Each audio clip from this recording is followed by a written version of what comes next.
The quote, "Whereof one cannot speak, thereof one must be silent," is from Ludwig Wittgenstein's work, Tractatus Logico-Philosophicus.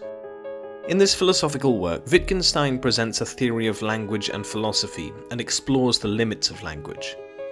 This specific quote emphasizes the idea that language has inherent limitations, and there are certain aspects of reality or existence that cannot be adequately expressed or described through language. In other words, some subjects or experiences lie beyond the scope of linguistic representation. Wittgenstein's philosophical investigation led him to conclude that there are meaningful statements that can be expressed in language, and those that cannot. He argued that propositions or statements can only be meaningful if they can be verified or falsified based on empirical evidence or logical analysis. If a statement cannot be empirically tested or logically analysed, it becomes meaningless or nonsensical. When he says, "thereof one must be silent," Wittgenstein suggests that when faced with topics that cannot be expressed meaningfully in language, it is best to refrain from attempting to speak about them.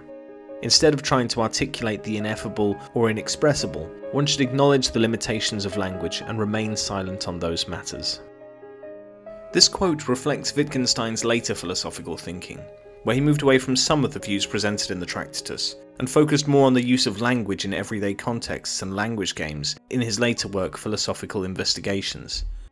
Nonetheless, the idea expressed in this quote remains a significant point in the philosophy of language and the study of the boundaries of human understanding.